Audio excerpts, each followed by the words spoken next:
Hello and welcome to the Property Lifestyle Mastery podcast. I am Jackie Tomes and this podcast is all about having open conversations about building a property business that creates cash flow but also freedom from those who have been there and done it. From ourselves going from nothing to over £6 million of deals done in under 10 years, and we're sharing the highs and the lows and the lessons along the way in creating the holiday every 6 weeks lifestyle. Everything from the big picture strategy, maximizing your human potential, and right down to the practical solutions. And today I am joined by the incredible Susannah Cole to have a conversation about systems and processes, which are of course really important if you want to have a great property business, but not just a great property business, but a property business that can allow you to live the life that you want alongside it.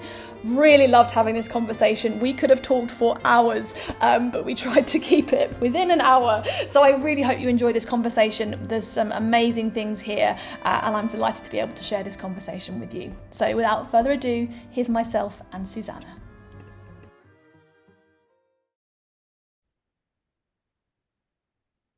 Well, welcome back, Susannah.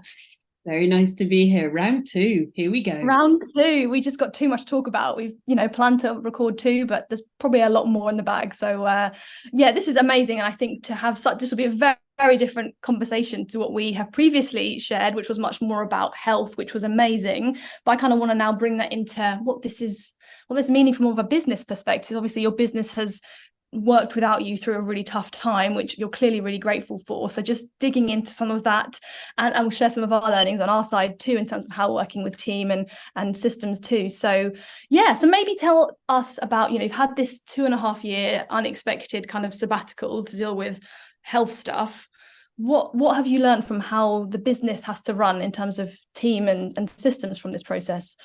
I think it's quite interesting that we are talking. I'm currently in Bristol and you're in the Philippines, and you've just met your team for the very first time. It's kind of amazing, isn't it? Excuse me. And I now have a team in the Philippines. So I was thinking, you can go say hi to them as well. I have to get everyone together. I want to learn some stuff from you as well, because on this one, I suspect you're actually ahead of me on this one. So it'll be really interesting to compare and contrast and see maybe what gaps and what learns I can have with you, and maybe if there's anything for me. So I started off traditional, classic, if solo entrepreneur, doing it myself. Then brought in a deal packager, Ash, who was an estate agent turned gamekeeper. And my recruitment was the least amount of money you could work for. Not because I was trying to be mean, but because I was a startup business, and we worked together for years, and he was a brilliant guy, and we did over £45 million worth of property, and we had a team, and we had an education business. Everything was in-house. So classic bootstrapping. At first, everything was in the top floor of my house in Bristol, and then we moved it to a 2-bedroom flat that I owned, and then when the council went, "Oi, get lost," it's like, all right. Then I went to an office. And so I had this really funky office in the Paintworks in Bristol. So it's old school, traditional business. But over time, I was, reading things, which I'm sure you did, 4-Hour Work Week, Tim Ferriss, and a lot of that and of course, then digital stuff is coming on. The large companies going to the Philippines, India, now become smaller companies. I started to use Upwork.com a lot, which for somebody that hasn't used it before is basically an outsourcing where there are hundreds of thousands of contractors you can use to find contractors on. So I sort of got comfortable step by step with the process of outsourcing, but I still had a team in-house, and I still was doing a lot of things on Google Drive, Google Sheets. How cute. So then I thought, hang on a minute here, kiddo. What you're doing is you're working first, you're doing the work first, then you're delegating, and everything's quite manual. We want to move to a model, which is, you've probably heard it before, eliminate, automate, outsource, and delegate. And it goes in that way. So first, what are the things you need to eliminate? And that was really hard, because we have to do this. Because of course we knew all the processes really well, because we managed all the properties ourselves. At one point we were managing 30 flips. We were managing millions of pounds worth of investor money. We were managing investor days every 2 weeks. Everything was in-house. Everything was kind of being rinsed and repeated in a way that actually worked, but was very labor intensive and very attention to detail intensive. So It was, what are we going to eliminate? And then what are we going to automate and then outsource, and only then delegate by employing in-house? And actually, I don't delegate anything now apart from bookkeeping and accountancy. So everything else has been eliminated, automated, or outsourced. So I simplified first, and then I pulled, moving from all of my little spreadsheets that I'd created over the years about how to run a fairly major property portfolio. I moved on to Arthur Online, which is one of the landlord tools that people use. I find it very good. And what I liked about that was every month you can have an hour's training with them. So every month I just do a check-in and go, right, what's the bit I'm missing? You know, it just keeps me nice and tidy. And actually paid them to do quite a lot of the automation work, because I'm not a digital native. Like, what? You know, we tried to do it ourselves. It didn't really work. And so what happened on that plate, I remember years ago, Matt Elder, who's a friend of mine and actually one of my former mentees, we always did an IT human resource, a tech weekend in our mentoring program, because we always knew that tech was going to be super important. And he turned around at the time and he went, do you see what she's paying 140 grand for? I'm paying 1,400 a year for, because I automate it and she's got people doing it. And oh, shit. Yeah, he's right. Yeah. And he was right. He was right. So for the cost of Arthur Online, we had 2.5 staff members, 2.5 full-time managing portfolio, plus me, plus. It all became automated. So the first thing we automated largely was the property portfolio, and then we outsourced it to good quality letting agents.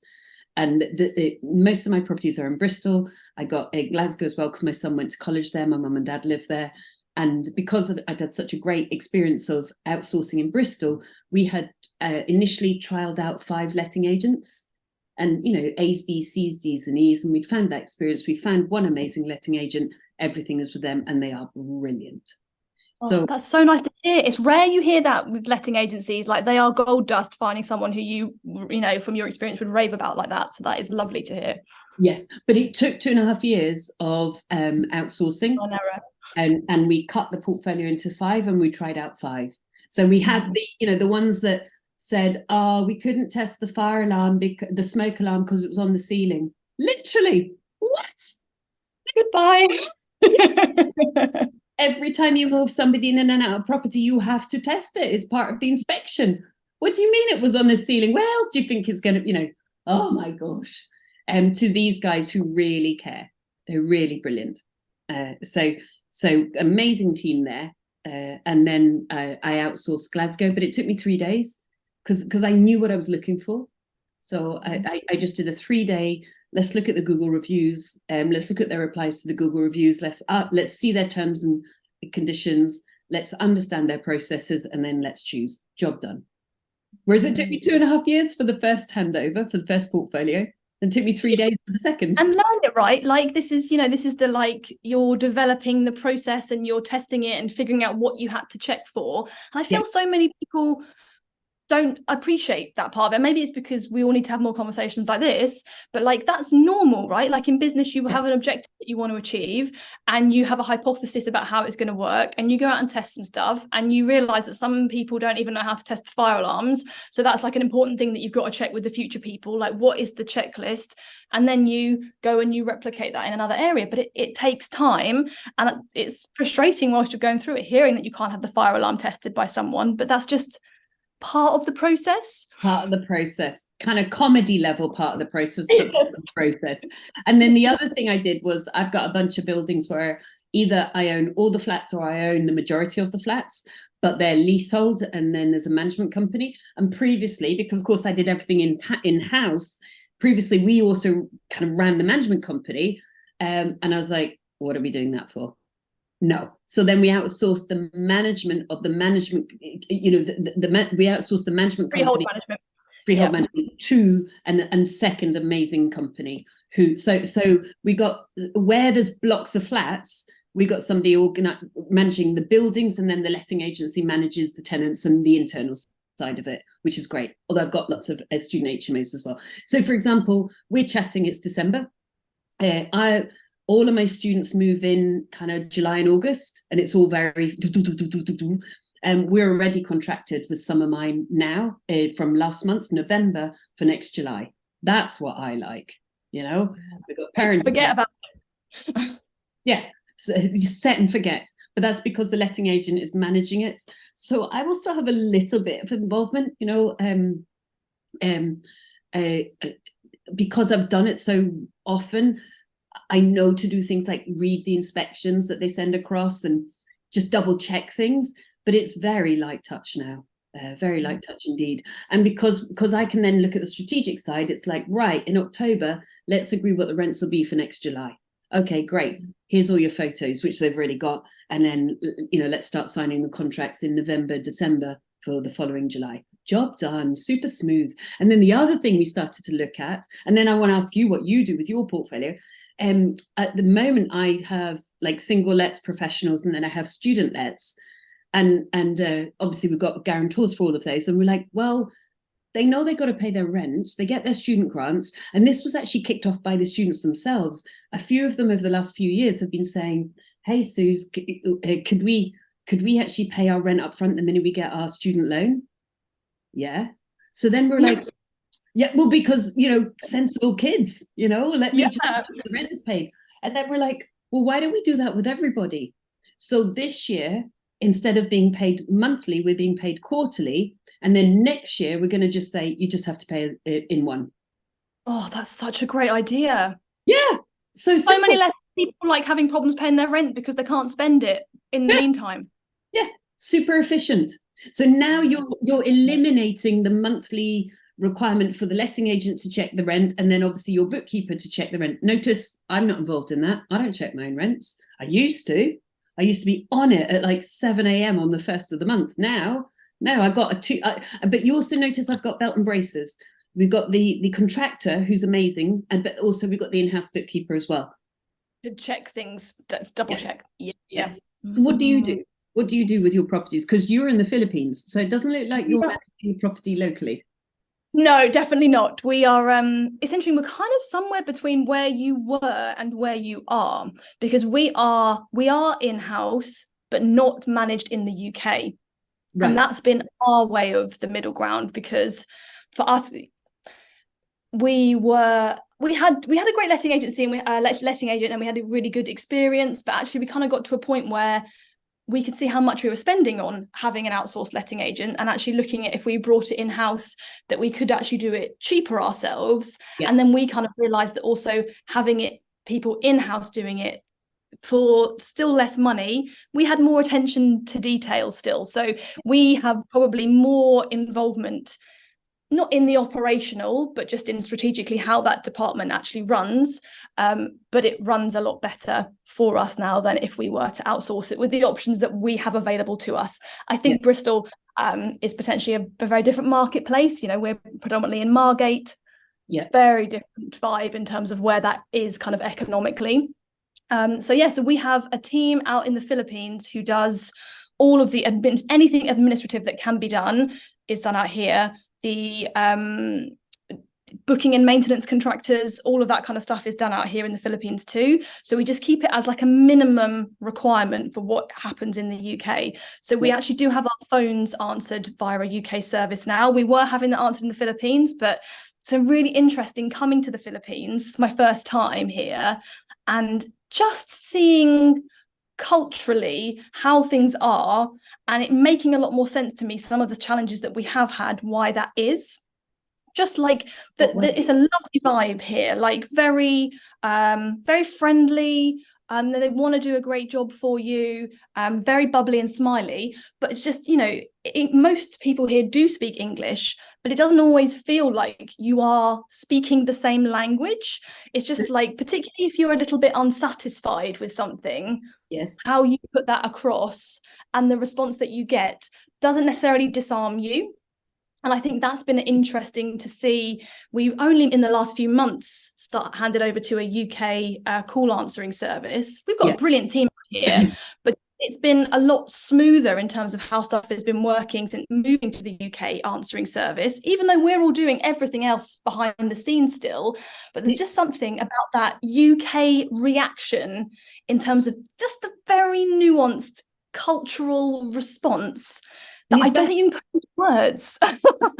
So this is where I'm following in your footsteps. I've employed a Filipino team 6 weeks ago, and then obviously I had to go into hospital and have a little operation and then come back out again.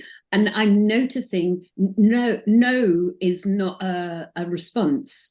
And if there's a performance issue, it's dealt with gracefully, but not focused on head on. Is that what you find? So there's no saving. It's saving face. It's very gentle. It's very bubbly, very positive. But there's not a it all goes smoothly, and some things are kind of not avoided, but there seems to be more of an avoidance than a tackling it head on. Is that what you're seeing? Definitely. And I think we have seen that with our team out in the Philippines, but we worked really hard on creating a culture of candor in our team. Yeah. I'm not sure if you've read the Netflix book about how he's put in this candid culture into Netflix. And so we've worked a lot on that. And so our team, they do get the UK culture a lot more now, but it's been a lot of work to do that and to help them to realize that I want them to challenge me and to disagree with me, and I don't call me ma'am, and like tell me if you disagree with what I'm saying. But it takes time, and you can see why that's had to have so much work put into it, because that is not the culture here. It's just put a very lovely smiling face on it and be really nice and polite, but you're not really pushing back to me. But I think even with our team now, like they are candid, they do disagree, they won't just say whatever you say, because we've done a lot of personal development work and giving feedback, and it has really been worth it. The team are amazing, but there's still, I just feel something about the nuance of how someone in the UK responds to someone in the UK that I don't think you can. We've worked really hard at it. I'm not sure you can teach it. So I feel like though they are brilliant at doing everything, that nothing that they're doing is a problem, but it's just that cultural response of feeling like the other person at the end of the phone responds in the British way. When you're saying your boiler's got a problem, you respond that way. Tenants and landlords, there's so much guff out there in the media. If anybody can't see, I love the fact that you're drinking a juice in the Philippines right now. That looks mango. Mango juice. People, I'm on a cup of tea and she's drinking mango juice, people. Let's be aware of what's going on here. Especially in that kind of it doesn't always feel equal, that tenant landlord relationship. To me, it is equal. We've got an equally signed contract. You have equal rights and responsibilities, and well, they're not always equal, but because I don't think landlords get given a fair share these days, but we're not going to discuss that. But basically, we've signed a contract and we both know the terms and conditions of our working relationship. That's an on the table piece of paper that we both know where we stop and start. So to my mind, that's an equal relationship, that we've agreed these terms and conditions. But I think tenants, there's just a funny feel sometimes for tenants. They're suspicious of their landlord, etc. And I think when I recruited this letting agent, one of the things they have is they very much respect their tenants, but they're also as strong on boundaries with the tenants as I was. Very firm. So for me, I've only ever had 2 tenants not pay me rent. Both of them have got CCJs. Now, in almost 20 years of being a landlord, that is pretty strong. Amazing. Because I'm so damn firm about it, and they're as equally firm, but also they're as equally respectful of this is the contract and these are our obligations. So we both want to keep things high quality. So I think our values align without sounding too airy-fairy about it. So they're both kick-ass, but treat people as people rather than commodities.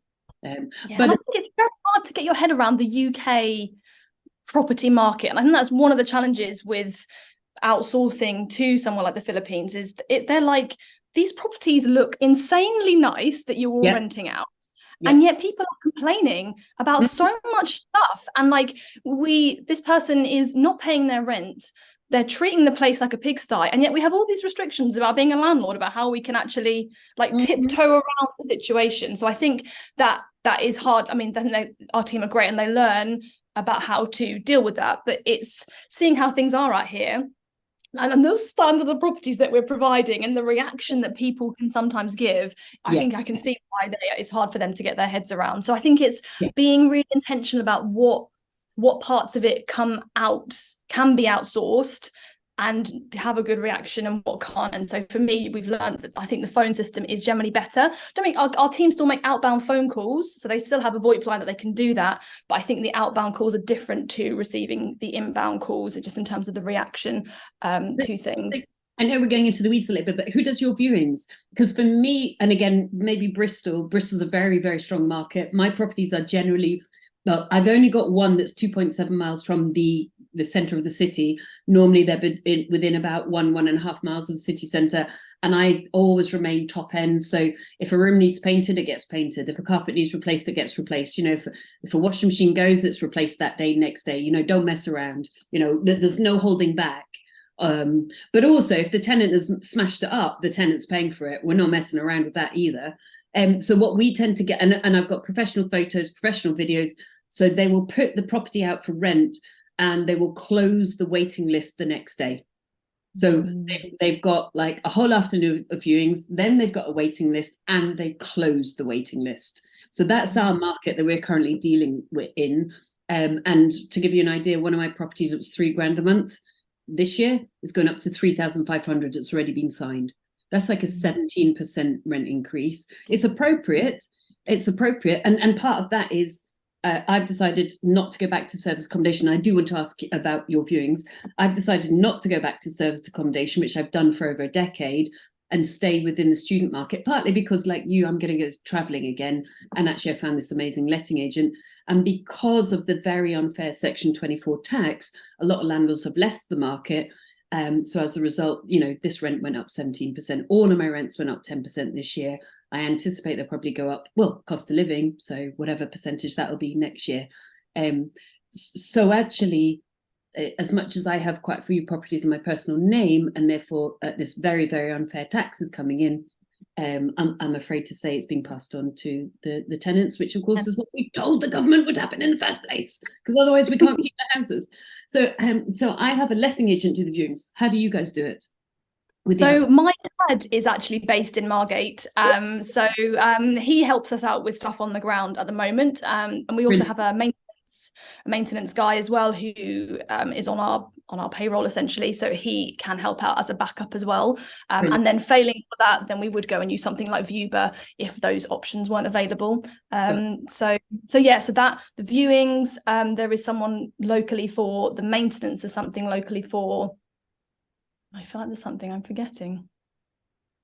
No, those are the main things. That's the mango juice kicking in, isn't it? I know, just so too chilled. It's 6:05. I'm like, I don't know what it's like to work after 6. I'm 2 weeks out from lung surgery, folks. So I'm not. You can't make me laugh without warning, because my little lung.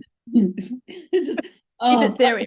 So and actually what I did was I took all of the great people I work with, you know, like Joe Handyman, who's actually, I would definitely consider a friend, all the way through this cancer journey, which we're not going to talk about here. He kept sending me photos of his puppy. You know, he'd come in and check on me like 3 times a week, you know, technically coming in for a cup of tea bloke style, but actually he's checking in on me.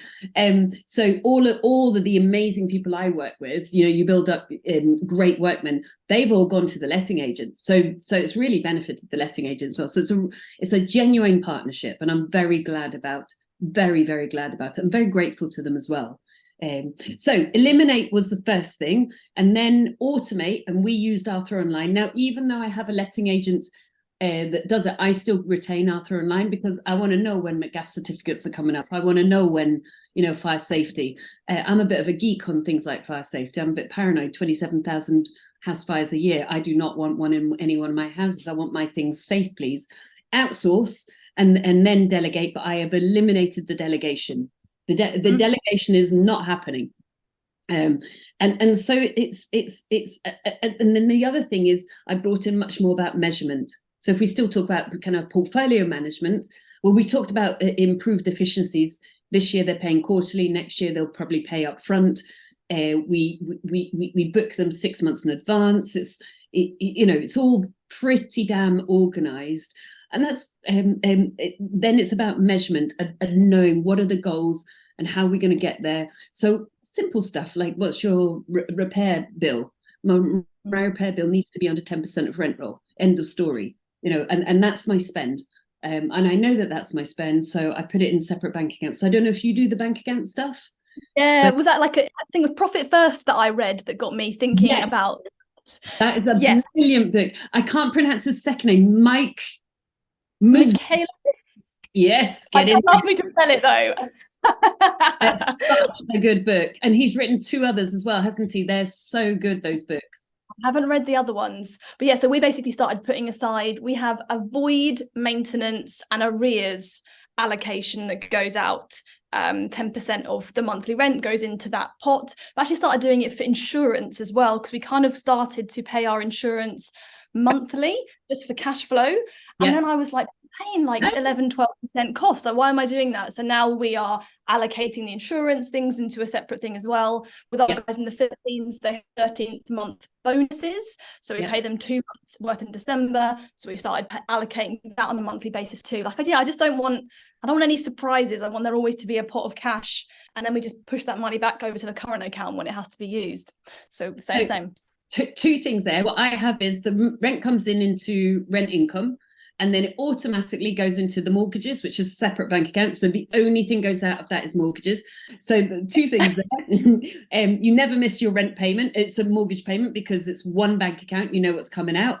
And then when your broker turns around to you and says, "Can you send me 6 months of mortgage payments?" Imagine if it was in one bank account. I mean, can your bookkeeper annotate it? I mean, Rachel's like, "Oh my Lord," but at least it's in one bank statement. Yeah, I agree. We're right behind you. So tell me about your new team in the Philippines. What are they? Who like, just what are they going to be doing for you? Tell us where you're at with that. Well, they're very new, and it's a new adventure. So I'm going to be learning a lot from you on this one. So far I've recruited in 6 people. Obviously, I've got bookkeeper and accountant here. Rachel and I have worked together for like 15 years. She's amazing. Brilliant. My old accountant, who I love to bits, he's gone off to Portugal. So sadly, but then I'm now working with an amazing accountant that I've been working with for 3 years here, very property specific, very competent. So I have to pay attention. It's very good news. And so this part of the business is the online education business rather than the property side. Although, because I have my property fully covered through outsourcing, elimination, automation and outsourcing. This is my online education where people have my 60-day academies. And I have an equal balance of administration to sales and development people. So my view is you're never going to push somebody into a sale, but what do people want? They want financial freedom, they want choice, they want the ability to travel, everything that your life is demonstrating. And in a way, my life demonstrates, because I took 2.5 years off. I live in Barcelona. You're talking to me drinking mango juice in the Philippines. Both of us are demonstrating that property can bring this. So it's kind of a no-brainer. Do you want, are you seeking choice, security, financial freedom, time freedom? Yes. We are seekers of that, or we have got there. And so then I have my online education, I've got my academies, which provide the step-by-step process to build that portfolio to enable that to happen. So we don't need to sell to people. We simply need to find the people that need it and are willing to invest in it, which is great. So we got equal, and so recently I've used Keep CRM for years. I've got quite a large database. I clean it quite carefully and quite segmented. And I recently implemented Go High Level, which is kind of a all singing, all dancing, but it has some glitches. So I'm still maintaining my Keep database. And my team talk to people through Instagram, through Facebook, through emails, through texts, and they're simply finding the right client. We know our client avatar. It's typically somebody who's got to an important point in their life where they've gone, I need to make choices, maybe in their 30s or 40s or 50s, usually, but not always, with family. They've done a number of years of a professional job and they've gone, I cannot do this until I retire. No way. They've realized the seriousness of it, and they know there's so many other choices out there, and they're willing to invest their time and their commitment and their intelligence into it. And so it's kind of a no-brainer. Everybody wins. So I got a sales team that we're training up at the moment, but really it's kind of a quality customer service team. And then I always think for business is business administration, isn't it? An MBA. you need to have as much administration as you do sales. So we're in the middle of that. This afternoon, we've got 2 product training sessions. And now that I'm back, we're just doing product training every day so they really understand what it is and why people want it. So we're not needing to sell, we're just needing to say this might fit, or actually we don't have anything that fits for you. So we might suggest you go to XYZ. So very simple, everything digital, using Go High Level. Most of our processes are actually still on Drive. Every year we build a new, we have the server, and we started Drive in 2013. So 2013, 14, 15, 16, 17, 18, etc. And then we have our different departments, and this is the online business. So for me, what I'm doing is I'm in the past, I'd have dived deep into the detail. Let me go into the weeds. I love solving problems. So it's exciting to solve problems. Like, whoa. But now, post that diagnosis and post, the fact that, like you, I want to travel a lot, and I live in Barcelona as well, everything's digital. I have a dashboard. And so all of the different projects, and we keep things very simple, all of the different projects, the outcome is sat on my dashboard, and it's all kind of, and my dashboard is on Drive, and it's powered by Zapier. So all the reporting comes into that dashboard, and I just go in, I know my targets, and I check, are the targets been hit or not? And if the answer is yes, I go and brew up a cup of tea. None of this mango juice at the moment because I'm in Britain. And if the answer is no, I look at, is it the process? Is it the person? Or do we need more people doing it? Or do we need more automation? It's really great. Just basically, it sounds so, you're so organized and clear in all the different areas and how it all works, to be able to just pull it all together in that way. And that's because your brain works in that way. I think we actually have a very similar wealth dynamics profile, the two of us, creator, mechanic, star. So it's really interesting because it's also very similar to how my brain works as well. But I think it's just, it's really nice. And it's really unusual to talk to someone in property who has that clarity and that structure and that order, and that to all be able to come together so that you've got that level of clarity and decision making for where to micromanage and then where to just it. Yeah. And then, of course, we've got AI coming in. I want to ask you what you do too, please. But we've got AI coming in. So suddenly what would have taken 3 weeks can take literally 30 seconds. So this topic, one of my key parts is to do podcasts. I love listening to podcasts. So you're one of the very few podcasts I'm on this year, and I'm absolutely honoured and delighted. And I was like, yes, this is going to be so much fun. And I hope we continue to have great conversations on and off following next year, because we've got similar life goals. But next year I plan to do quite a few podcasts. And so I had Joanna out in the Philippines researching podcasts. And then on Sunday I went onto ChatGPT, and it pulled up podcasts in like 10 seconds with all of the links. And I showed it to Joanna on Monday, and she was like, jaw-dropping. So it's constantly, let's bring in the AI to assist on everything we possibly can, either directly or indirectly if it's embedded into a program already. It's amazing. I mean, I'm definitely on the back foot still with AI. I'm kind of I'm late adopter of these things. I like to everyone else figure them out a little bit first of all, and then we figure out where it's working. But I think definitely next year, it's just mind-blowing how much easier it's making tasks. How are you so with like ChatGPT, what else are you using it for, and how have you started to implement it? Okay, so there's obviously things like research projects. Can you give us a list of podcasts that are, women in business, for example, and then can you give us a table of, their Facebook link, their Instagram link, their LinkedIn link, and their Twitter link, and their Pinterest link, and their YouTube link. Boom, job done. Yeah. And then all my team do is look up the links and check the number of followers, and then say, hey, if you've got 2 followers, that's amazing. Good luck. I'll come on your podcast when you got a few more. If you got, 100,000, oh, honey, I'm there. So what would have taken somebody weeks is 30 seconds. And then the other part on AI is segmentation. If we want to talk about it from probably the education point of view rather than the property point of view, but I would also do this in business as well if I was looking for investors, because it would be amazing to look for investors that way. I've been doing webinars for a while, and every question and every comment, people people did, I noted down, and then we put it into a document. And I actually got an amazing guy in Nigeria, Jeff, who's currently being trained up by the army. So he's sending me photos of a whole bunch of Nigerian lads in fatigue gear at the moment, going, Suze, I'm tired. They're not letting me sleep. So cute. And he pulled together all the themes of what all of our customers were looking for. You know, what are your goals is one of my questions on a webinar. And I've been doing it for years, so I've collated it. Well, that is our customer avatar. If you want to talk about it from a marketing point of view, you then pull that document into AI and say, here is our customer avatar. And then they produced all sorts of, and also here is our brand, and this is who Susanna Cole is, because I've got a lot of stuff on the internet already. Now, can you pull together XYZ for me, please?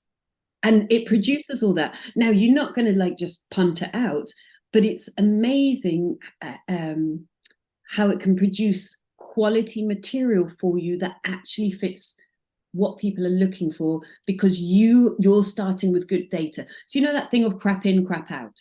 Well, if you've got good data that you probably manually save at the beginning, then you get amazing data coming out.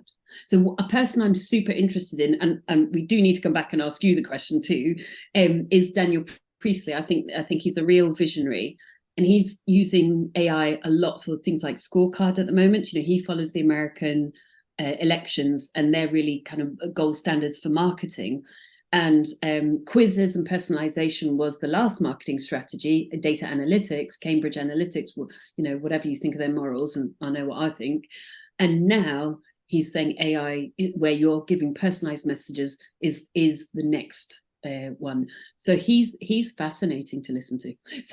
So how about you in terms of on the education side, or helping or coaching or teaching your team for outsourcing and efficiencies that mean that they benefit massively, but also you benefit as well? What are you guys doing? So same in terms of the clarity around who it is that we help has made a very big difference for how we're training people. So we are generally working with people who are they've got more experience in property, and they're wanting to ramp it up and move more towards the lifestyle goals. Yeah. So for us, that we didn't used to be that clear. Like, we used to be much more open in terms of who we helped. Like, we thought we were clear, but actually then when you look in hindsight, you need to segment it even more to have the best results. And that has really helped from a marketing perspective. Like what you're saying, is like, what are the pain points of those people, and what are they looking for in terms of the specific goals and outcomes, and that then feeding into a really clear message and briefing in terms of what the word is that we're trying to put out there to the world. And then that helps us to be able to outsource to somewhere like the Philippines. Actually, funny enough, we have a lady called Jo who will be listening to this. To then be able to take that briefing document about the clarity about who it is that you're there to serve and what you want to be able to put out there to the world, and feed that into how you're putting that message out there onto social media, for example. So our marketing and sales function is largely out in the Philippines. We also work with Dom, who we run the podcast with too. So obviously he's based in the UK, which is an important part of, he has a lot of calls with people when considering to coming on the program and seeing if they might be right. So that interplay between someone in the UK having conversations versus the more practical organizational elements being done in the Philippines. And then we have Rose, who is our administrator for our mentorship program. And we worked with Rose for, I think, three years now. So she understands all of our processes and how we do things. So is able to support clients with that side of it, leaving me, Dave and Dom to focus on our genius zones in terms of helping people. And then our finance function is also in the Philippines. So we have a UK UK-based accountant, but actually they're mostly in India, but they are front of house in the UK. But all of our bookkeeping and financial control is done out of the Philippines. So it's it's a bit of a jigsaw between the two. So I have a UK function for accountancy. Rachel, I would not ever want to be without Rachel.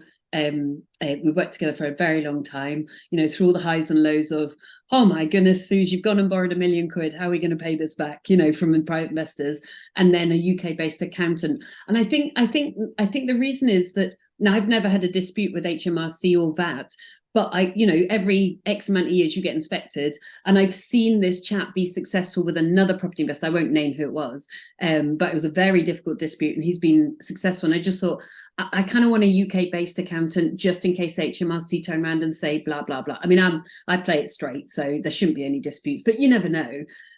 So I wanted that strength in the UK. Now, operations stuff. So for anybody who's thinking, how do I do this travel?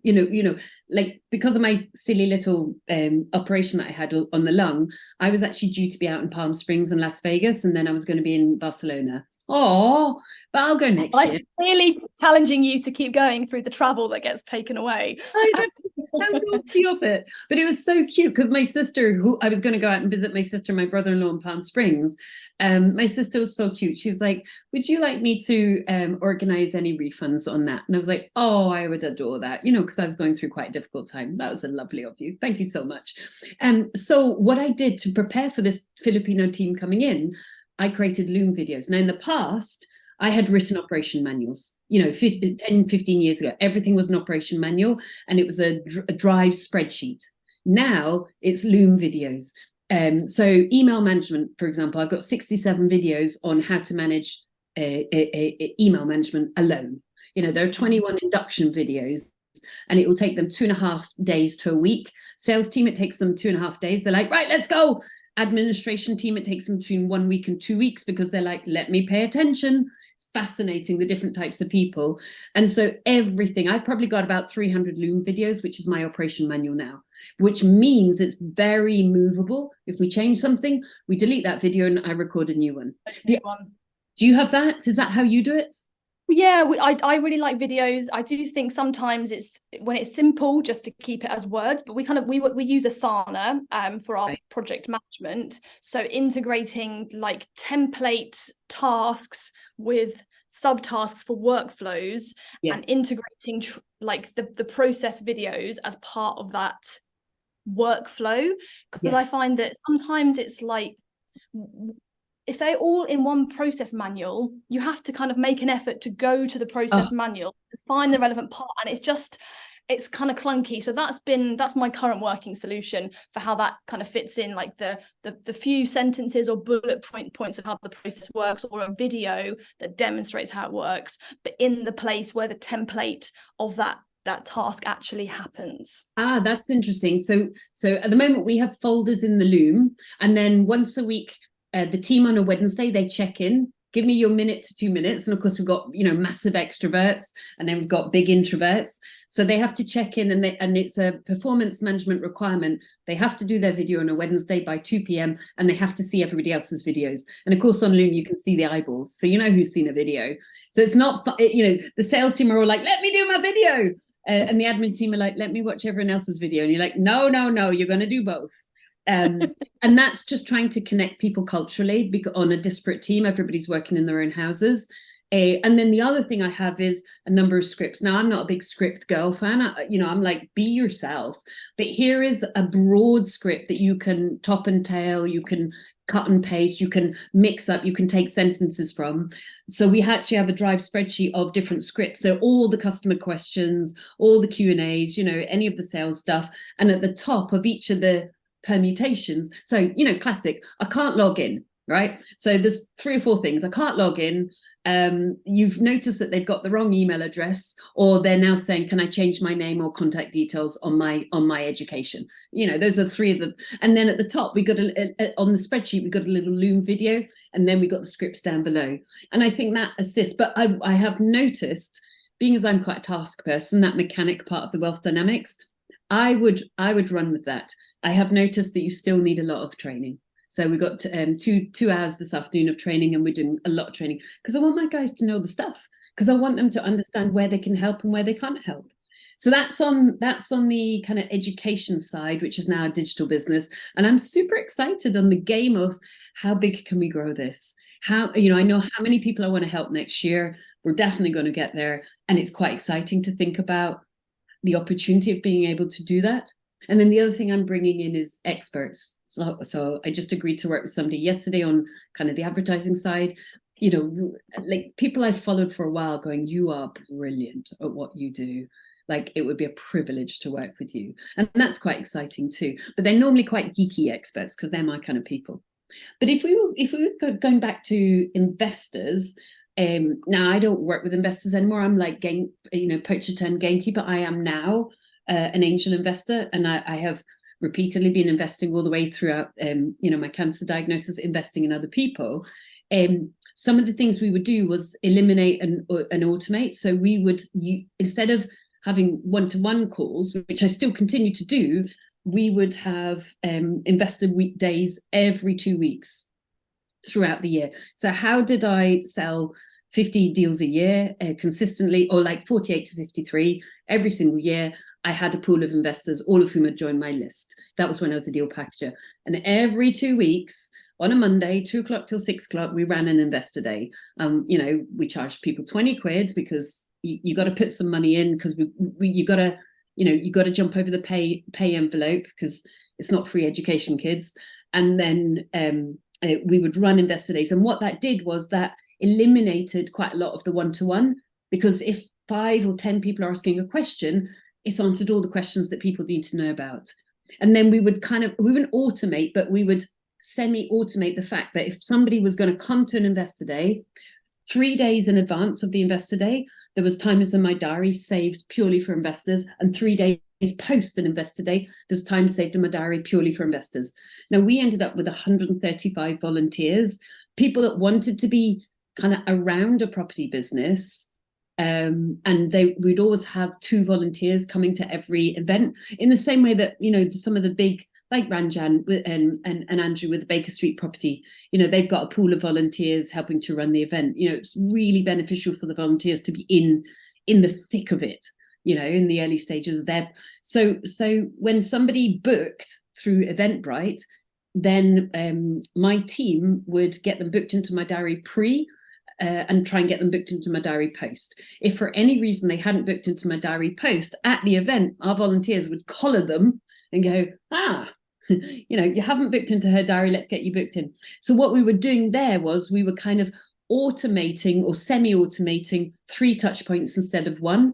And the middle touch point, the investor day, was very efficient, because you'd have 25 people as opposed to 1 for 3 or 4 hours. So that really helped the kind of chug of bringing investors into the business. It just became a process. I mean, of course, you never work with people you don't like. Of course not. But you're still chug, bringing people in and then figuring out the good people from that process. So that's another semi-automation that I would suggest people do. And I guess now, with where you're heading with like the online training, probably if you were designing that system again, probably some of that parts of it could even be chunked down to be online training, which is kind of like the hybrid approach that we've gone to with our program. There is a lot of one-to-one, but there's a lot of online resources that are essentially like pre-work before a one-to-one, so that when you're getting to the one-to-one, it's far more value from that one-to-one than if we'd have just sat, like I used to have 2-hour sessions with people. Like from a scalability perspective, it really limits how many people you can actually help. Whereas actually, if you are efficient enough to be able to do it in 20 minutes, then great. If you can get the same result in 20 minutes, you can help so many more people. Yes. So yeah, that's the like hybrid approach. So if I was doing that now, I mean, I am now an investor rather than looking for investors. So I don't have investors anymore. Here's how I'd run it. I would still have the event. It would be on Zoom. And the property tours that we used to do personally, they would be videos. So they'd all be produced in advance, okay? There might be an interview with a builder, just so that they kind of got a feel for the thing. And you wouldn't be showing perfect houses. Nobody wants to see perfect houses on an investor day. They want to see, like, the plaster ripped off and, last night. It's not well, yeah. Exactly. My friend Arthur's just bought, an amazing Georgian house, like a proper country house. He's not even 30, and it's going to be worth in total his estate just under 9 million quid when it's finished. He's my friend that we're very dear friends, and he came to all the hospital points with me because of course we worked together for 10 years before he went off and ran his own business. And we took my mum round it last Thursday. It was so much fun to show her this Georgian house under renovation rather than the finished product, because it's more exciting for anybody. So how I would do it in advance would be, they'd still book, they'd still pay the 20 quid or whatever. it would automatically go into your CRM. They would automatically be sent phone calls and texts to book time through Calendly in your diary pre, to book time in Calendly in your diary post. All of that would be tagged. So you've got pre, during and post all booked. You then report on your CRM who's not booked in yet. That then goes to your outsourced Filipino folks to phone or message or social media message, and then to make sure they're booked in. But before any of that happened, they would have to fill out a form, a quiz, almost like Daniel Priestley, of data segmentation, to say, where are you at in property? And let me be quite frank, my 3 screening questions when I did it personally were, what's your objective, what's your time frame, and how much is your pot? And I always got to find out how much someone's pot was within 2 minutes. You would simply do all of that online. And obviously somebody who said, I'm only coming to learn, I got 0 cash at all, you would either filter them into, well, why don't you be a volunteer on our event, even though it's on Zoom, rather than I'm going to have 3 calls with you because clearly you're not an investor at this stage. So you could still work with them, they could still get benefit from you and you could get benefit from them, and it'd be a good relationship, but it would be segmented into, that's the volunteer pile and that's the investor pile. So you'd be so much more efficient than I was, you know. I love it. I think you're the only person that I've ever felt like is a rival's the wrong word, giving me a run for my money with efficiency. Like it's just it's awesome. Like I feel like you're just like so efficient, and I can see why you've been so successful in terms of how you are always seeing how can things work better. Like how can I be in this process but not totally in this process? How could this be better than it is right now? And I just think it's it's really inspiring to hear you just share that process and those learnings that you've been through, and it's just amazing to listen. So I guess if we draw this to a close, what would be the one takeaway you would want the listeners to have in terms of thinking about how they focus on their outsourcing or their systems? What's your killer takeaway? Oh, I've got like 2 or 3, but the first, can I comment back? I know time, but that, you know why, Jackie? Like we're still learning each other and getting to know each other. And off camera, I said to you, do you fancy we do a little bit of like peer work with each other? Just keep each other accountable. I would love to do that with you. We're completely equal, and we have so much if I'm honest, there's so much I could learn from you. So I would adore to do that, as I kind of peers going, oh man, I totally cocked up on this, or this is a really cool thing. Because I just think, you know, I see you, I raise you, works so well in relationships, doesn't it? So I would love that if, you know, next year we'll see whether she's in the Philippines drinking mango juice or might be in Barcelona beside the beach. We'll see. That'll be fun. That'll be our one piece of competition. Where are you? Where are you? Yes. And then the rest is all camaraderie and sharing. But the travel can be the fun comp in a good way. So I think the first one is just the mental thing of you can do it. So please don't think that a person can't do it. Any of you listening to this can do this. Any of you listening to this, putting in the step-by-step processes, can become a multimillionaire in property. You know, be sensible, guys, but you can. So and then the second is, I think you need to understand the processes quite well. So I think you need to have a semi-painful, annoying, irritating, time-consuming, gut-wrenching, frustrating process of being in the weeds and understanding every part of the process. And then you've got to say, I cannot stay in the weeds. And then you step back and say, what is the outcome, and what is every single step that needs to be done, and what is the most modern technology that I'm 52. I don't understand. I don't even know how Zapier works. Like, I pay people to do that. I know Zapier is a thing, and I pay quite a lot of money for my account because I've got loads of Zaps going out. Could I program a Zap? Absolutely not. I've got no interest in it, you know, but I know other people do it because I've got a Zapier account. And then it's kind of understanding what are the processes and how can I use tech to implement those processes in a really smooth way that is a win-win for me and the person I'm working with, whether it's a tenant or an investor or, you know, hopefully a colleague like you in the future, you know, that kind of thing. And then finally, it's about reporting. Don't forget. So for example, we got a spreadsheet, old school, on every single automation process we've got. It's like a fire alarm, you know, in an office. We test it once a week. because you can't assume that the automation's working. You end up being a bit of a billy if that happens. So you just fire alarm test your processes. It's a lot easier than doing it yourself.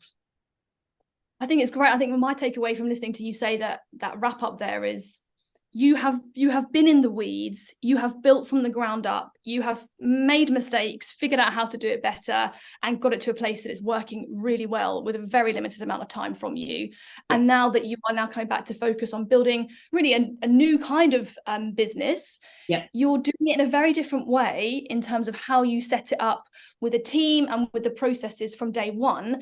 But you didn't have the knowledge to do that when you first started your first business, right? Like you had to go through that process to be in the weeds and learn how to do it and what all these different functions are and how to make them work well. But now that you have that knowledge and experience, you can go and replicate it so much more quickly from the beginning with a team and with those processes. And I think that's a really important distinction to make that we haven't spoken about before on the podcast, but I see how you just have to go through that. And sometimes people want to shortcut that process and just outsource and delegate everything and all the automations in place from day one, which is not going to happen. Like you've got to just get down there and get in the weeds and make it all happen first of all. So I think that's a really wonderful place to a message to leave us on.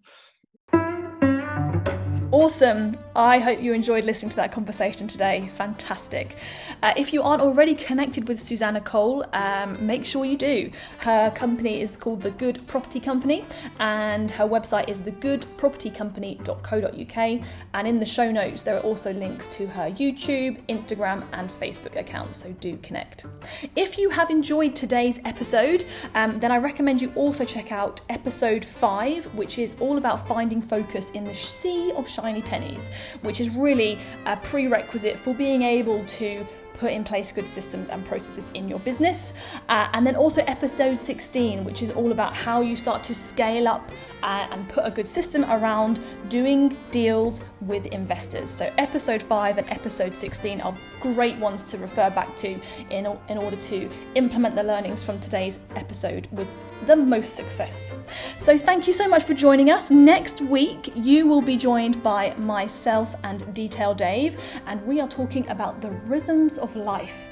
What are the business and personal routines that you want to put in place through the year, the quarter, the month, the week, the day, in order to make everything flow so that you can get faster, easier results and have more fun along the way. So until next Friday, we'll see you then. Have a great week.